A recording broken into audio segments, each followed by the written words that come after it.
C'est un privilège unique pour la République démocratique du Congo qui accède ce jour à la présidence de l'Union africaine.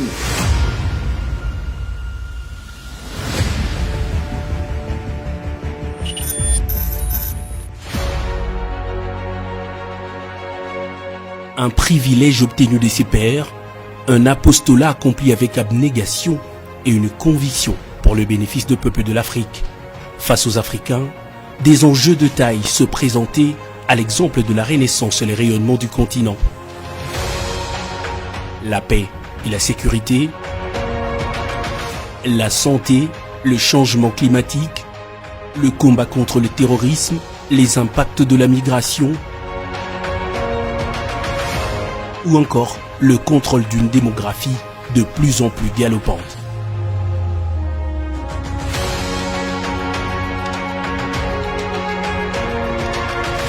D'énormes défis certes, mais pas insurmontables pour une Union africaine unie et mobilisée comme les doigts d'une main afin de les affronter et d'en venir à bout.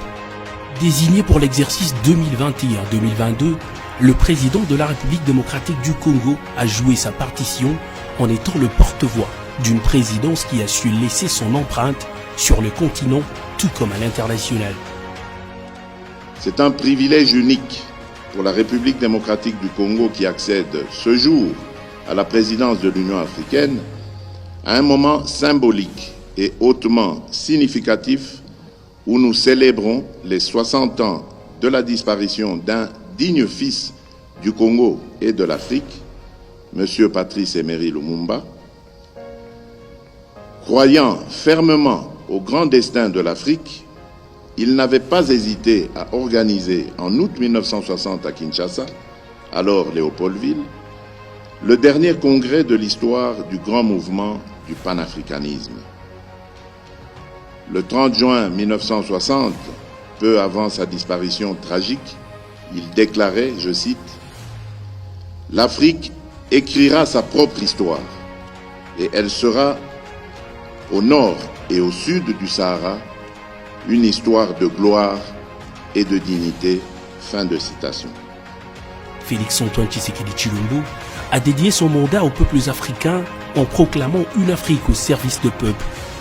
Une vision héritée du combat politique de son feu père, Étienne Tshisekedi Lumumba, dont le credo se résumait au peuple d'abord. Un mandat qui a placé au nombre de priorités le programme de riposte aux pandémies et particulièrement à la Covid-19, avec ses conséquences désastreuses sur les économies africaines et l'accès à la vaccination. Les dispositions à prendre pour l'après-pandémie, ainsi que d'autres sujets touchant à l'avenir de l'Afrique par le concert de nations, ont, grâce aux combats internationaux de Félix-Antoine Tshisekedi, abouti à l'obtention par l'Afrique des facilités de financement pour la lutte contre la Covid-19.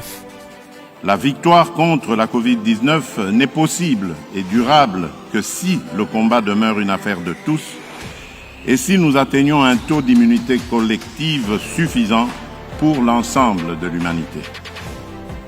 C'est ici le lieu de lancer un appel à la communauté internationale pour soutenir le projet de création de l'Agence africaine des médicaments. Le fléau de l'insécurité provoqué par les cohortes de terroristes, de groupes armés, de mercenaires et de criminels de tous bords met à mal la stabilité institutionnelle de nos jeunes démocraties et annihile les efforts de nombreux dirigeants africains pour développer leur pays. En effet, si la lutte contre Daesh a remporté de victoires incontestables au Moyen-Orient, plus précisément en Irak et en Syrie, en Afrique par contre, l'AQMI et autres groupes affiliés à Daesh gagnent du terrain chaque jour davantage. Le Mali, le Niger, le Nigeria, le Cameroun, le Tchad et le Burkina Faso subissent régulièrement les attaques meurtrières de Daesh et des djihadistes de Boko Haram. Depuis 2017, le nord-est du Mozambique est victime d'attaques armées récurrentes des salafistes djihadistes de Ansar al-Sunna qui ont déjà causé au moins 2600 morts. L'intégrisme islamiste a atteint l'est de la République démocratique du Congo qui en paye un lourd tribut dans les provinces de l'Ituri, du nord Kivu, du sud Kivu et du Maniema.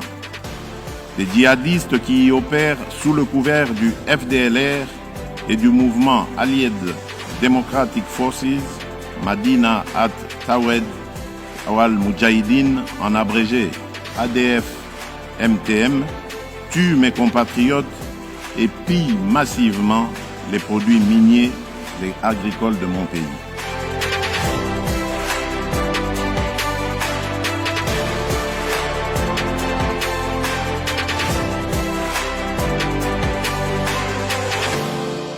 Il en est de même de sa médiation dans les différents conflits qui émaillent le continent, avec en toile de fond les différends autour du Nil. La poursuite des négociations tripartites à Kinshasa a cet avantage de pouvoir sortir ces négociations du virtuel pour le présentiel physique. Elle peut être considérée comme une étape importante, un événement majeur, un pas décisif, mais elle ne constituera véritablement un tournant capital que par le contenu que tous ensemble nous lui donnerons, si nous sommes animés par la détermination et le courage de surmonter les obstacles. Au bénéfice de l'Afrique, il faut créditer également la contribution du président en exercice de l'Union africaine aux défis écologiques et environnementaux de la planète. À la COP26, l'occasion a été donnée au président Félix-Antoine Tshisekedi de mettre en exergue le bassin du Congo dont l'absorption des gaz à effet de serre. Le temps des projets pilotes est terminé. Nous ne pouvons plus attendre, nous devons agir ensemble et vite. Le monde a promis 100 milliards de dollars, le monde a promis plus d'argent pour l'adaptation, le monde doit tenir sa promesse. Ne quittons pas Glasgow sans un engagement ferme d'au moins 6 milliards de dollars en faveur du programme d'accélération de l'adaptation en Afrique. Mais cette enveloppe permettra de renforcer la confiance entre l'Afrique et ses partenaires. Elle permettra d'intensifier les actions et de produire des résultats qui inspireront d'autres pays. L'Afrique se trouve être en bonne position, avec en tête de pôle la République démocratique du Congo, qui revendique son leadership comme pays solution grâce à sa biodiversité. Les forêts du bassin du Congo constituent le deuxième poumon du monde et contribuent largement à la régulation de l'équilibre climatique mondial. Au vu de sa prépondérance dans le bassin du Congo, la République démocratique du Congo, comme pays solution, porte une grande ambition climatique et tient à en assumer le leadership. Par ailleurs, la protection des droits des communautés locales et des peuples autochtones est capitale.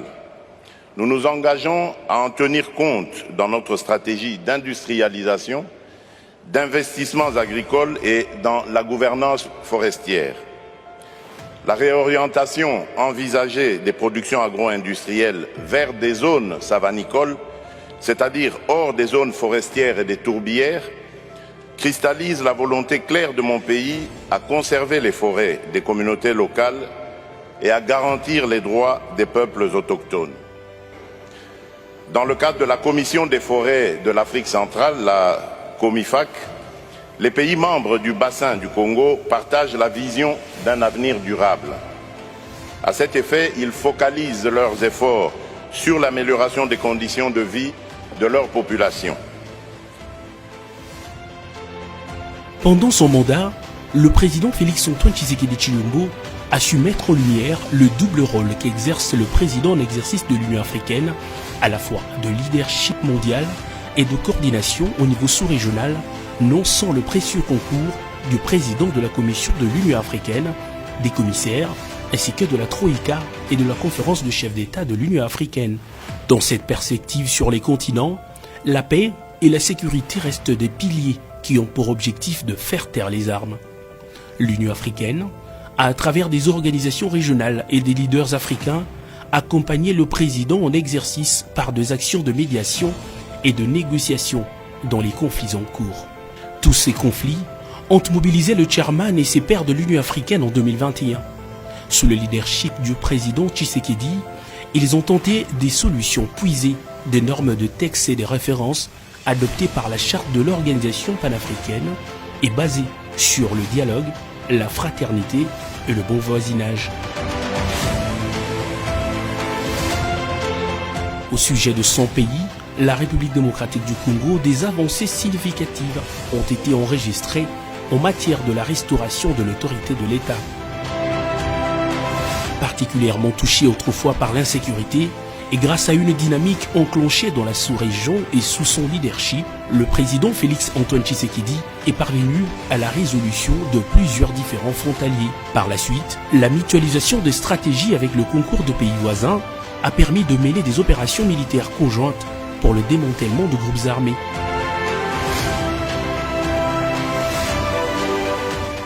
Ce résultat encourageant ont convaincu la communauté internationale à appuyer techniquement et logistiquement le processus en cours.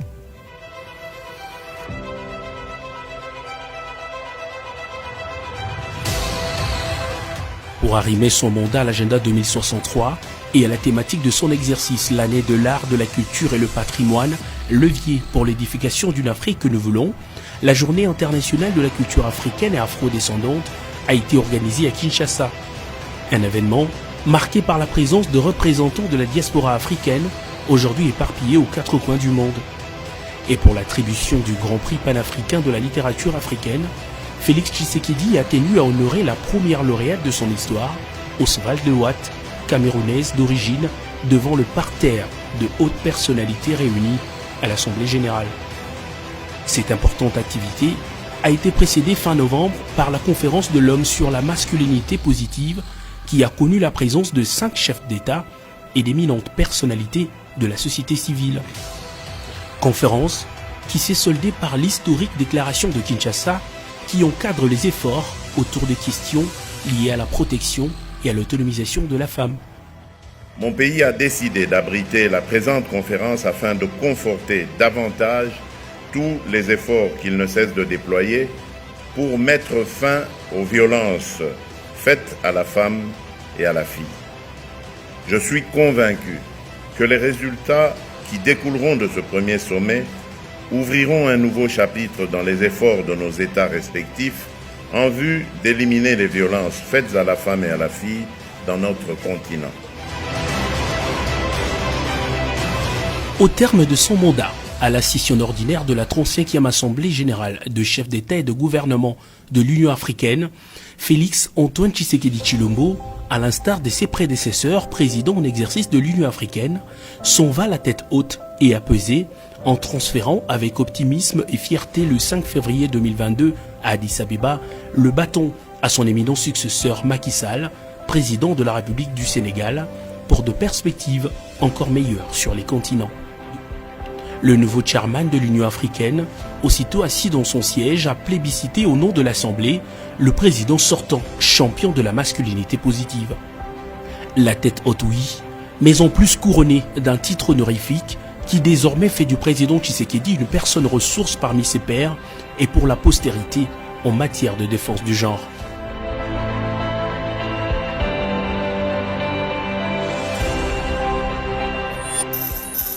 Il laisse des traces indélébiles parce que c'est une présidence marquante de l'Union africaine, un véritable tournant. Il a beaucoup accompli et il va demeurer une référence. Et pour moi, je pense que l'Afrique aura toujours besoin de lui. Il est devenu incontournable pour l'Afrique et il sera toujours une référence, quelqu'un qu'on va consulter et quelqu'un qui va agir pour la RDC et pour l'Union africaine et le monde. Et surtout, il a permis le retour de la République démocratique du Congo sur la scène panafricaine et sur l'échiquier mondial. Donc c'est vous dire que le Congo est de retour et nous sommes fiers et nous serons toujours présents. Le Congo est incontournable. Mon premier sentiment est d'exprimer une grande fierté pour le travail qui a été accompli par le président Félix-Antoine Tshisekedi en tant que président en exercice de l'Union africaine. Une année qui a été consacrée aux arts, à la culture et au patrimoine. Et parler des arts, de la culture et patrimoine, c'est en fait mettre l'accent, mettre le curseur sur le peuple. Et je comprends pourquoi il est dit tout de suite que pour lui cette année, c'est de faire en sorte que l'Union africaine soit au service des peuples. Il y a donc là une osmose directe entre culture et peuple. Je voudrais d'abord rappeler que c'est au cours de ce mandat que la charte de la renaissance culturelle africaine qui a été votée en 2006 à Khartoum et qui n'avait jamais obtenu suffisamment de ratifications des États membres, cette charte a pu obtenir au cours de cette année toutes les ratifications attendues. Aujourd'hui, si nous avons des initiatives personnelles africaines en ce qui concerne par exemple la mise sur pied des vaccins au niveau local, c'est parti de l'initiative du président Tshisekedi qui a voulu que, au-delà des efforts qu'on est en train de faire pour faire en sorte que toute l'Afrique soit vaccinée, que l'on ait une certaine autonomie, même dans la production de ces vaccins-là. Donc c'est une idée qui est partie de notre mandature et qui va rester pratiquement toutes les années. Cette expérience, cette année, à la tête de l'Union africaine, n'est d'autre que le résultat d'une politique affichée, d'une volonté affichée du chef de l'État à redorer la RDC, à remettre la RDC au cœur de la diplomatie, non seulement continentale, mais internationale. Les DRC, comme on dit, is back, politiquement parlant. Donc c'est vraiment un sentiment de fierté pour montrer tout simplement que le président a été véritablement un champion et nous sommes fiers du chef de l'État et de la RDC.